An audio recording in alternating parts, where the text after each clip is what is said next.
Hello, everybody. My name is Michael Bowne. I'm from Profibus, PROFINET, North America, and I'm actually really excited to be here. You know, if you want to talk about innovation, first of all, I think you actually don't have to look very far. For the 20 or so people here in the first three tables, we do this RPA meeting every year in a different country. We go all over the world, sometimes Singapore 2 years ago, Ireland last year, and this year we decided to come to Australia. And never, ever has a country done an event quite like this. So hats off to you, Raphael. This truly, in and of itself, is an innovative thing. So, because I come from the networking world, that's where I'm going to start and move into just a little bit more broadly how the US is seeing innovation, particularly in light of the industrial Internet of Things, and how that compares and contrasts with not only the Internet of Things, but also Industry 4.0. So you can't talk about innovation without S-curves. Everybody know S-curves, maybe some of us, disruptive technologies. We'll get to that in a second. But first, let's do a little bit of a history lesson. The way we got to where we are today in industrial networking started out with hydraulics, pneumatics. That moved into electric networking, where you would connect all of your sensors via an analog signal. You no longer had valves doing all the work, but you could have an electrical signal. I don't want to get too technical to keep it broad. Analog then went through a paradigm shift into a digital world. That was a very, very big revolutionary step that we went through in industrial networking. And finally today, we've moved into industrial Ethernet, which is where we are at this point in the world of industrial networking. And, you know, I do these slides, at least this introduction, so many times per year, but for a technical audience, and really what we want to tell them is, or at least let them know, is what's next. Because a change is coming, and if you're not prepared for it, really the great example from Chris was the wave, and if you ain't paddling, you will get left behind. So let's talk about those S-curves, right? S-curves, by the way, if you're not familiar, again, in light of innovation, you have to talk about these things. You have a technology, starts out maybe providing some value. It goes through an optimization period, right? It goes up the S-curve. In the meantime, as it's optimizing and becoming more valuable in the background, there's another technology.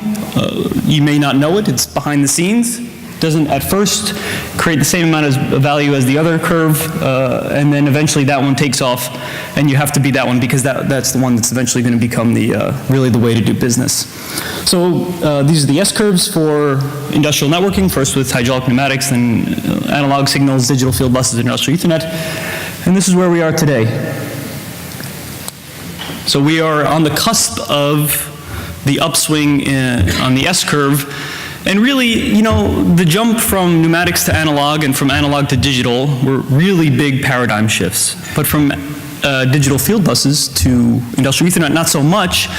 But why do I say that we're on the cusp of something big? It's because what you can do with industrial Ethernet. These networking technologies were accompanied by what are known as industrial revolutions, right? You're talking about Industry 1.0, Industry 2.0, 3.0, and now the common phrase is Industry 4.0, or the fourth industrial revolution.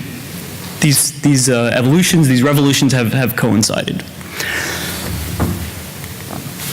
Okay, so in Germany, right, the popular phrase is Industry 4.0, and it revolves around the idea of cyber physical systems, cyber as in internet, physical as in things, and so we talk about the Internet of Things. This is connectivity among devices, not only in the consumer level in your home, your refrigerator, smart toasters, smart anything, smart water bottles that tell you how much water you drank for the day, or something that lets you know when your plants need to get sunlight, any of these crazy new things that are coming out. Also connected building automation devices, so smart HVAC, smart windows, smart buildings, and also connectivity at the industrial level to robots and instruments and all the things that need to make a smart factory and a smart manufacturing plant.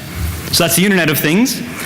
On the other side of the pond, we have Industry 4.0, which includes connectivity in industrial devices, but also has all the things that were mentioned in the earlier session about lot size one, mass customization, work-life balance, how the product influences the process that makes it, and all these things. And at the intersection of these two, in this Venn diagram that we have here, we have the industrial Internet of Things. And when we talk about these things, it's very important to distinguish the Internet of Things from the industrial Internet of Things, because there's a lot of confusion about where these two play. So if the Internet of Things is revolutionary, the industrial Internet of Things is evolutionary, and everything else follows from there. And the Internet of Things is about new things, exciting things. Your smartphone, my Fitbit that I'm wearing, the Apple Watch, the this, the that, the new things that you can have.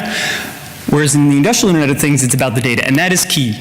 Really, that is the key point, because that is what's giving, at least in the United States, certain companies a competitive edge, and they're able to outpace their competition by using the data that they're able to get from their manufacturing line.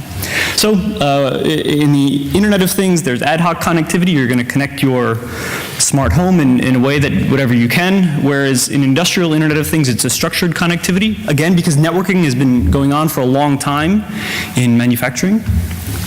The systems are mission critical, from the analytics side all the way to the security, the data integrity and the response times. If your plant isn't running, we'll talk about this in the uptime section. Obviously, every minute of downtime costs more than just about any one thing on the factory floor. In the Internet of Things, these are user serviced. If your Fitbit isn't working, sure, you can call them up and try and get some help. Good luck. Actually, they have a good, never mind. But you'll go on the internet and try and search some forums on how to fix it, whereas in the industrial Internet of Things, new service models evolve. It's not just user service, but it's also OEM serviced. It's also vendor serviced. And that's actually a new business model that can generate revenue. There are existing devices, standards, again, because it's an evolution and not so much a revolution, until we're looking to the future and going up that S-curve. And then there are well-defined standards. And obviously, as an organization like PI, we believe very strongly in these standards. So at this point in my presentation, I typically have 300 slides on this stuff. I'm not going to do that today. Because really this is meant to not look at it from the OT side, I believe, where we're talking to engineers and control engineers, but really look at it from a corporate level. Okay, so I'm not going to get into performance profiles, proxies, and diagnostics and all of this technical stuff, but I'm still going to stick with the three main pillars. And whether you're using industrial Ethernet in the form of PROFINET or any other protocol that's out there, it's really about three things, and that's data access, uptime, and openness. And these are the three things that I believe how industrial networking can really help put that competitive edge into one of your companies. So, starting with data access, this was a study done in a magazine in the United States, and they looked at gaining value from data, whether you collect it, whatever you're going to do with it. The whole point is to analyze it and then gain some business intelligence from it. That way you can then improve the system. Well, what they found was roughly 40% of the time was spent preparing the data. 20% of the time was doing data access preparation, and a full 40% of the time was actually doing the analysis and modeling. Well, what does that mean? 60% of the effort was spent on non-value generating tasks. This is very, very dangerous, because any return on investment that you do to help improve your systems, the ROI can disappear very, very quickly if you're spending your effort on non-value generating tasks. And so the quote from this article, which I really, really liked, was that, you can use an outlet like we have here in Australia, is that data should be available like power from an outlet. What this means is that what you need, you can simply grab, collect, analyze, without having to go through this chunk of time here to get it to the place you need. Data is the new currency. If you've heard that phrase, this is exactly what we're talking about. And if you can have that currency in abundance with relative ease, well then you're going to be successful at using it.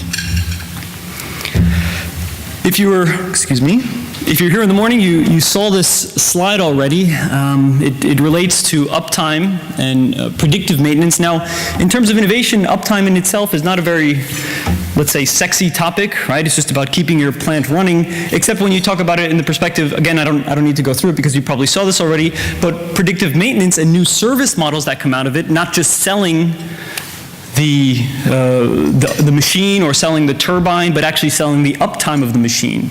Okay, you can give them an SLA, a service level agreement, and say, okay, you know what, you can pay me for every minute that the machine that I'm selling you is using, the machine that I'm selling you, you're using it. What I would like to do is, instead of talk about this application story again, I would like to look at it from another side of view, in that this is a company from Byhalia, Mississippi. Okay, you're all not like me, you don't know where Byhalia, Mississippi is. Let me tell you, Byhalia, Mississippi is not a technology hub. Mississippi is not a technology hub. The Deep South is not a technology hub. It's not a Silicon Valley, a Silicon Alley, a Silicon Swamp. It's not a Silicon anything, okay? But what we have here is a really small to medium-sized company, SME, that had to innovate in order to remain relevant. This is a company, what they know is grain silos. They don't know anything. But what they did is they went to bed one night as a grain silo company that sold sensors into grain silos, and they woke up the next morning as an IT company. This is not a quote from me, this is a quote from Jeff Immelt, the CEO of GE. If you go to bed an industrial company, you're going to wake up the next morning an IT company. And what does that mean? It means that, actually, this is a really good, look at these sign here. Innovation, it's not just for startups and IT companies. This was not a startup. They innovated as a company that had been in business for 50 years, but they did that, and data is the new currency for them, and they're able to generate new revenue from these service models that they've really created out of thin air. The third pillar in our data access uptime is openness here. This is a slide, it's fairly generic. You have your automation network at the bottom. At the top you have some sort of higher level IT systems. Again, this is the convergence of OT and IT, operational technology and information technology. This is not a new concept. This is something that we even talked about a year ago, back in 2015. What's new, just in the past year, is that all of a sudden you have companies that have come out with so-called IoT gateways, which in and of itself, the value may prove, we don't know what value that can provide. What's amazing is that they were able to do it in 1 year. And what allowed them to do that is open standards. Because if those standards are published, there's a lot of knowledge, there's a lot of resources behind it. Just like we have open source technologies like, MySQL databases and Apache web servers that allow anybody to create a website like using WordPress in 10 minutes, something like this. Well, when you have open standards, you're allowed to have companies that really disrupt the way you envision things to work. So like I said, this was 2015, how we envisioned it, and then all of a sudden people are changing just how we think about industrial networking right before our eyes, without us even expecting it remotely. And so open standards really are a way to help companies do that. Small companies, medium-sized companies, because like has been said before, big companies can set the standards, but it's really within these small to medium enterprises that the innovation occurs, as well as in large ones as well. If somebody is talking to you about Internet of Things, what I'd like to do now is kind of just focus on a little bit of that upswing in the S-curve and where we see some futuristic activities happening. If somebody's talking about the Internet of Things and this is what they're talking about, I might tell you that they're not really talking about the Internet of Things, but really things on the Internet. This is great in and of itself. This is a great place to start. Give something an IP address, give something a little bit of memory, some smarts, whether it's a very cheap little sensor, connect it up, and you're going to be able to create value from it because, again, data is a new currency. This, however, is really great today. What's the future? The Internet of Things is, and I'm not an expert on this, nor do I claim to be. You know a lot about machine learning and things like that. You probably could speak more to this, but really it's going to be about the Internet of Things is not people using the things, but things interacting with each other. What does that require? First of all, it requires robust information models. It requires auto-discovery, so that one thing can discover another thing based on the information model for that device. Okay, I know exactly what kind of information you have. I know exactly what you do. Okay, how do I use that to then create a smart building that doesn't need to be programmed? You can just take it for granted that the things will talk to each other. And the key here is actually auto-discovery and these information models and machine learning and things like this. So that's what we see as the future. So if you want to skip over this, maybe here in Australia you want to skip that and go right to the cool stuff, then by all means you might be slightly ahead of the curve. We heard a lot about Industry 4.0 thus far, and what's actually commendable is that this initiative was started years ago. I don't know when, maybe 4 or 5 years ago. A collaboration between lots and lots of universities, in particular universities, as well as some companies. About a year ago, well, maybe 2 years ago now, 2014, in the United States, a similar consortium was started.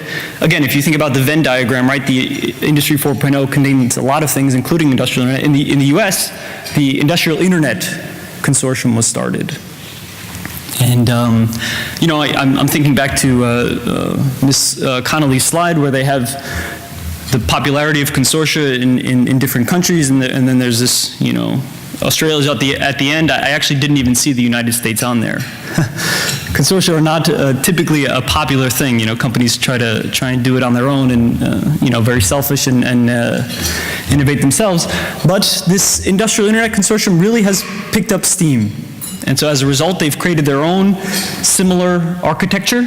Carson talked about the RAMI 4.0. They have their own. I'm not going to get into it. Again, you could speak for days about this stuff. It looks very similar, the same idea, but what they're doing, really, they're focusing on test beds.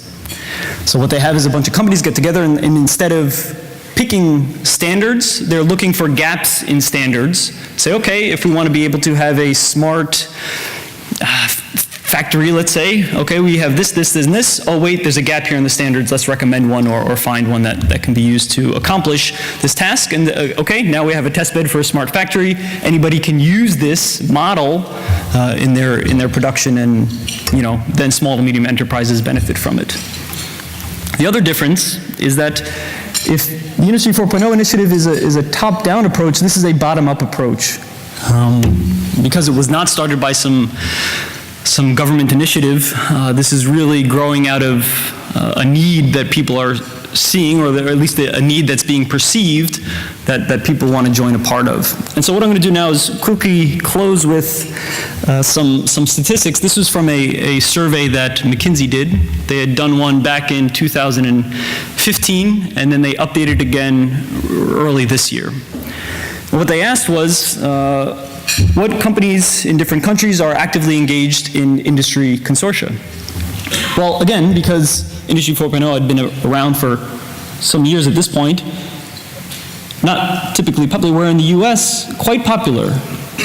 And that's actually borne out by the rising membership in the IIC, because I don't know whether it's people don't want to feel left behind, but maybe there's something to that they want to get involved in a way that they've never gotten involved before. So that's some really interesting stuff. And secondly, what are the views on Industry 4.0? How have they changed? How do you feel in terms of optimism? And really, in the US, we're very, very optimistic about this technology, whether you're talking about Industry 4.0, whether you're talking about industrial Internet of Things, doesn't matter. There's really, really a lot of interest about this. You can't read a newspaper, it seems like, or read a magazine that doesn't talk about this connectivity and what kind of disruptive technologies are emerging from it as a result. So I'm going to close there and let somebody else come up and speak. Thank you.